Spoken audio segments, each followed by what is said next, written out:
Welcome to Skin Deep here on Sirius XM Radio, Channel 141 HUR Voices. I'm your host, Sharon Morton, and I have Dr. Stephanie Parson on my show today. Dr. Stephanie is a visionary technology leader and executive coach with over 20 years of Fortune 100 experience in IT, organizational transformation, leadership development, and conflict resolution. As president and CEO of Crowned Grace International, Dr. Stephanie leads a global consulting firm serving federal agencies like the U.S. Department of Defense, the Department of Labor, and private sector clients across 17 states. As a decorated veteran, having served as an officer in the U.S. Air Force, she previously held executive roles at Walt Disney World and Seagram Spirits and Wine Company. She has coached over 300 executives and trained more than 7,000 professionals, earning accolades like Maryland's Most Admired CEO in 2024 and White House Champion of Change in 2014. So, as I always say, we're going to be doing more than just scratching the surface. Today on Skin Deep, we're talking all about transformational change and government contracting. And by the way, if you want to reach out, email us at skindeepradioshow@gmail.com. Stay tuned. We'll be right back with information you just can't afford to miss here on Skin Deep. Welcome back to Skin Deep here on Sirius XM Radio. As I mentioned before the break, I have Dr. Stephanie Parson on the show. She has changed the game in government contracting, especially for women, and I am here for it. Welcome to the show, Dr. Parson. I'm going to call you Dr. Stephanie. I'm honored to be here, Sharon. Thank you for having me. I'm excited. Yes. So I wanted to talk a little bit about your service. Thank you for your service, by the way. I think My we need to honor. do more for veterans. So my dad was a veteran, my grandfather, my father, my uncles, everybody. So I really appreciate your service to this country. But you served as a decorated officer in the U.S. Air Force before moving into corporate leadership, and then you founded your company, Crowned Grace International. So, how did your military experience shape your approach to government contracting and building a woman owned enterprise? You know what? They have nothing to do with each other, believe it or not. Other than the leadership and the ability to think about how to make things better. Because when you're in the military and when you're in the trenches, although my trenches were not that deep when I was in the military, but when you're in the middle of things, the middle of battle, the middle of having those deep warfare type discussions, you have to think strategically. You have to think not only out of the box, sometimes you have to create your own box. Hmm. And so I believe having that leadership skills, those leadership skills, the ability to effectively communicate is another leadership skill that I Yeah. believe crossed over from the military into the private sector. But when I was in the military, I just knew I was in there for the long haul. Like you, my father was in the military, my grandfather, my uncles were in the military. So this was just the natural state until I got the call from that Fortune 50 company, and I kind of looked at being a major versus the perks you get when you're a director of a Fortune 50 company. So Hmm. I switched immediately. It didn't take Wow. that long. Yeah. But as going back to your question though, I just believe it's that those leadership skills that you learn, Hmm. that I learned in the military, but it's not only the leadership skills you learn in the military, right? Because if we look at the career, the path, when I joined Seagram, I learned all about branding. I learned all about profit and loss. I learned the importance of not only understanding information technology, but how information technology flows into producing a product. Hmm. And Yeah. then when I went to the Parsons Brinkerhoff as a vice president and chief information officer, I learned the importance of integration Hmm. and communication. Again, communication is going to be that constant flow. And Yeah. then when I got recruited by Walt Disney World as the vice president, the important thing there was not only understanding the product and service, but understand it from the guest perspective. Okay. And so all of those things kind of intermingle, starting with the military. Okay. All right. Well, you've been called a trailblazer in government contracting. And I want you to explain to my listeners, especially the laypersons who may not know exactly what government contracting is or how to get into government contracting. Tell us what government contracting is all about and how you've been able to face the challenges in government contracting, especially as a woman. And that is a phenomenal question because, as you can imagine, the challenges that we're going through right now Yeah. are completely different than the challenges that I went through a year ago, 2 years ago, 3 years ago. And so I believe the challenges that you go through as a business owner, whether your client is the federal government, the state government, or private sector, in today's environment, the biggest challenge is how do we ensure that A, we're working together, we're buying from each other, Yeah. and we're teaming. And Yes. I think the solution today is if I am a prime on something and I have the ability to bring somebody else on, Mm-hmm. why am I not doing that? So That's the challenge is how do we go after the larger opportunities? If you understand doing business with the federal government, you understand that there were set asides and there still right. are set asides, but those set asides are not as clear as they used to be. Mm-hmm. So the challenge is how do we ensure that we're still able to get a piece of business because Yeah. the federal government spends more than anyone else. Mm-hmm. What I've discovered, and you probably know this better than I do, is that again, the solution is how do we team together? How do we ensure that we're teaming together? How do we reach out to people that we may never have thought of reaching out to and Right. saying, hey, there's enough money here. You can prime this time, I'll prime next time. But Yes. there's enough money here for us to go after this together, and we look bigger, we look stronger, we look Right. bigger when we come in together. Yes. I call that teaming, but I also call that collaboration. Because we definitely believe in at my organization, Black Door Society. That's what we do. We collaborate with each other. You can't even be a member in my organization unless you subcontract out to one of your sisters, your another Mm-hmm. member in the organization, because that's the only way you're going to help each other, scale each other's businesses. So, and that has worked out well. But many women owned businesses, especially, struggle with the complexities of federal contracting vehicles, certifications, large prime sub arrangements. What advice would you share specifically for women entrepreneurs who are just beginning to navigate how to get certified? There's so many certifications, and they're trying to target major federal contracts, but they've got to get through that certification process, and it is no joke. And it's going to get tougher, Oh, I believe, simply because the parameters are going to be a little bit more scrutinized. yeah, And so people are going to be a little bit more cautious, if that mhm, makes sense, it and does. how they award the certifications. So Hmm. I would say that if you are a woman-owned business, get your private sector certification, like through WeBank, Yeah. as well as your SBA certification. Same documents, get them at the same time. Hmm. If you're doing business with not only the federal sector but the state, and I'm in Prince George's County here in Maryland, and Oh, me so I too. strongly recommend that you also look at the Prince George's County, whatever your county is, look at those county certifications. Hmm. Where I made the mistake, I assumed that I had a very diversified portfolio because I was in different agencies within the federal government. Hmm. And again, January, things began to change. Yeah. And so the biggest aha for me was I had to get that WeBank, I had to get the MDOT.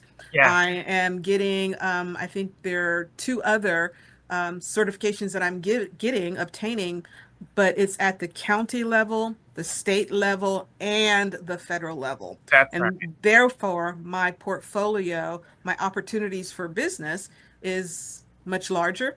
Does that make sense? It does. It does. And you're right. When you increase those certifications, that means you do increase the opportunity or the probability to have access to contracts. I'm in the same boat as you. I'm in Prince George's County. I have my WeBank certification. I'm waiting to hear back from from MDOT for my Mm-hmm. I literally just came back from a meeting with the county government, and they were really stressing the importance of small business owners, especially women, coming to get certified through the county certification Yes. process. So we're in the same boat. And I'm so glad that you brought that up so that people can understand that, hey, there are lots of certifications, but like you said, get that local one, that state one, and that federal one, and that will increase your probability of securing opportunities. And get to know, especially at the local and the state level, get to know the decision makers. Yes. As much as I love to go home at the end of the day and sit down with my dog, You can't. you can't. You No, just you can't. have to get out to those networking events. You've got to hunt, Yeah, networking events, make sure they know who you are, yeah, meet with your representatives, yes, even if it's, even if it's you're only meeting with the chief of staff, that's yeah, okay. hmm, Meet with them, make sure they know who you are, let them know what you need. I yeah. was mentoring a young lady and I asked her, I said, well, what district do you live in? She said, I don't know. I Oh, said, well, well, of course, she didn't know the follow-up question was, well, have you met with your district leader? And she said, I don't know. oh, And I said, well, do they know who you are? I don't know. And I said, anytime the answer is I don't know, then that means it goes on my checklist. And within 30 days, I've got to have that resolved. hey, let's take a quick break, Stephanie, because I want to talk about that some more on the other side of the break. Folks, please stay tuned right here on Sirius XM Radio, Channel 141, HUR Voices. And we're back here with Dr. Stephanie Parson on Skin Deep Sirius XM Radio, Channel 141. Dr. Stephanie, you were saying how important it is for business owners to know their legislators, to know their county council members. They really need to be in front of uh, not just county council members and legislators, but they need to get into these offices where, the county offices make decisions on these contracts, can help them get certified, can do so many different things. But finish what you were saying. You were mentoring a young woman and she didn't really know who her legislators were. And so her action item was to create her deck. And, I always share with folks, if you're going to go and present to anyone, you've got 5 slides, your Mm-hmm. introductory, your this is what we do, this is how we do it, this is where we've done it, and this is what I need from you, right? And so we put together a high level overview of what her 5 slide PowerPoint would look like. And then we just said, okay, let's map out who you want to actually speak with. And before you go in and speak with them, find out what vehicles, because right now, federal government, state government, as well as federal, state, and local, you've got these vehicles that are out there. And Mm-hmm. one of the things that I love about the Prince George's County vehicles is that you get on them, then you can shop around. At Yeah. the federal government, if we look at the previous Trump administration and even this Trump administration, they're looking at best in class vehicles. And so if you're not on a vehicle, find somebody who is and share with them how you can add value. It's not that hard in some cases to add people to your vehicle. Mm-hmm. And that's the way that people are going to know about you as well. But with this young lady, it was all about who do you need to talk with? Who do you need to share what you do, how you do it, and how it's made an impact? And then always leave with who else should I be speaking with? Yeah. Yeah. Would you mind introducing me to Mm, those type of things? yeah. And she definitely needs to get out to those evening events, those evening networking events, and meet people that way as well. Yes. Yeah, and join like the local chamber of commerce. You'll meet other business owners, and maybe they can collaborate. And hey, you just never know. But it is all about people and who you know and who knows you. Um, can you share a specific contract win or project without violating any confidentiality that really changed the game for you, either growth wise or structurally? Kind of tell us how you were able to seize that opportunity. So you and I are one phone call away from that next big opportunity. Right. There is a phenomenal program called Army TAP, Transition Assistance Program. And one day I got a phone call from a gentleman who was on vacation, but he lived in Texas. And he said, you know, I like the name of your company. The name of my company is Genesis. I have this 4-year contract, transition assistance program. It touches every installation, Army installation around the world. I'm about to graduate from this particular set aside. Would you like to become the prime and then allow me to be the sub? And Wow. so that was a huge, we went from maybe $200,000 to a $4.5 million contract Oh with a yeah. phone call because of the name of my company and the name of his company. And from there, we just continued to go after opportunities with the Army in transition assistance, and we've stayed in touch. And this was in 2015, I think, is when we were awarded that contract. And Wow. so you're a phone call away. I'm a phone call away from that next big contract. Yes. And how did they know? How did this person know about you? They just happened to be looking at names of businesses or in some kind of uh, listing or something, and maybe I missed that part. No, I didn't share it.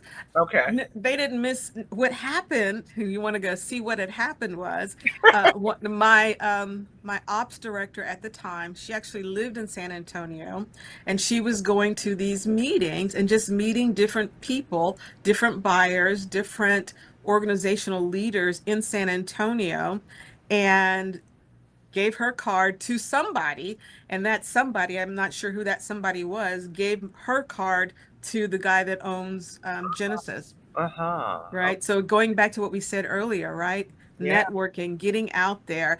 And I will share with you, because I'm naturally an introvert, those are not easy things for me to go into and enjoy. Yeah. But when you're a business owner, whether you're an introvert or extrovert, you eat what you hunt. And if you don't hunt, you don't Oh, eat. Right. And so for that time frame, you have to turn it up. You've got to get out there, shake hands. And this is where a lot of business owners fail is you've got to follow up. mm-hmm. You Yeah. know, one of Yeah. my colleagues, what she does, which I think is really amazing, she'll take a picture with the person and then she'll send them the picture via email and said, "Hey, we met at Oh, this location. Can we talk a little bit more?" that's a And, good and that's idea. phenomenal. Yes. But follow up, follow up, follow up. Definitely, yeah. Because a lot of times, you go to these places, you meet amazing people. You really have every intention on following up. But as an entrepreneur, by the time you get back to your office the next day, you are back on the grind. And a lot of times you just totally forget, or you say, "Okay, I'm going to get back to it. I'm going to call them," and you look up, a month has passed, and I have to be honest. I usually am not going to remember a person a month later unless there's a picture. That's a good idea. Unless there's a picture. And the struggle I have, Sharon, is with the e-cards because we're all moving to the e-cards. Yes. And for me, when I have the hard card, I can write, I met Sharon here. We talked about this. She mentioned her birthday. I can't do all that on an e-card yet Yeah. because if I don't do it in the moment, like you said, when I get back to the office, what is this? Where Right. did I meet them? So I think in this whole generation of artificial intelligence, we've got to figure out how do we capture the moment, take the picture, write notes on it, whatever that looks like, so that we can follow up. Yeah. Yeah. So listen, you recently secured a coveted spot on GSA's new Oasis Plus contract vehicle. So I want you, for the listeners who may not be familiar, explain what the GSA is and what is Oasis Plus and why it's such a game changer. So remember we said earlier that the President Trump is all about best in class vehicles. So he said. And so if you want to even be looked at, you've got to be on a best in class vehicle. Hmm. Oasis Plus is one of those best in class vehicles. We're on Oasis Plus service disabled, Oasis Plus woman owned, Oasis Plus small business, Oasis Plus 8A.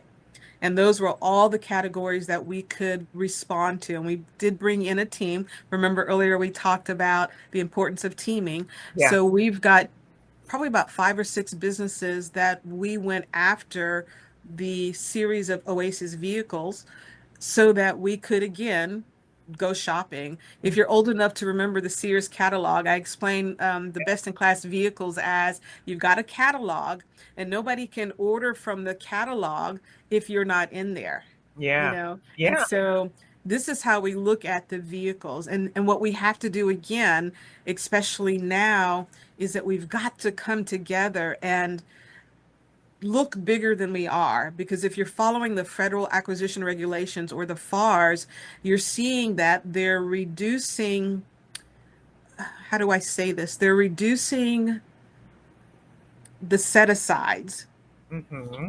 right? And they're trying to combine them into one. So the 8A, the hub zone, Hmm. the service disabled, they're trying to combine them into one. So then you have full and open and small business. Yeah. But Yeah. I believe that the next step is going to be it's a vehicle. You're either on it or not. There's Yeah. no full and open or small business. And in order for us to again to compete, you've got to be on a vehicle. You've got it like we're on Seaport, we've got our GSA Mass. We're looking at the Prince George's County. They have some phenomenal vehicles to get Yeah. on, Yeah. and they're not that hard if you Yeah. Not at understand all. the process. Hmm. And then, look at those vehicles and then go knocking on doors. Yeah. Yeah. You're right. They're not that hard. And I think Prince George's County makes it easier for business owners to understand. I think they really have their doors open and they let you know that they are there to help you. I'm so glad I live in Prince George's and I'm so glad I live in Yes. Maryland. Yes. But anyway, the we have to end the show. It's been such great information. I might have to have you back on, Dr. Stephanie. Tell everybody how they can reach you really quickly. Really easy, crownedgrace.com. And then, of course, if you want to follow me on LinkedIn or connect with me on LinkedIn, it's Dr. Stephanie Parson. And we're right here in Lanham. Come over, have a cup of tea with us, and we'd be honored to meet with you and chat with you. Very active in many things here in Prince George's County, the women of Prince George's County, Oh yeah, active with the EDC, because I keep stressing this. If we don't team and if we don't cause our money to bounce, we can't complain to anyone but ourselves. that's right. I'm on the board at EDC, by the way. So Really? yeah, yeah, Excellent. yep. Hoping to have a cup of tea with you sooner rather than later. Yes, yes. Okay, well, that's it for now, folks. I'm your host, Sharon Morton, with Dr. Stephanie Parson. I hope you take the information we provided today and use it to transform your business in pursuit of government contracts. You can hear this show on SiriusXM Radio Channel 141 on Fridays, Saturdays, and Sundays, as well as on iTunes, Spotify, Stitcher, and all the streaming platforms. And hit me up at skindeepradioshow@gmail.com or check me out at Sharon_Morton on Instagram and Facebook. Thanks again for tuning in on all things that are skin deep.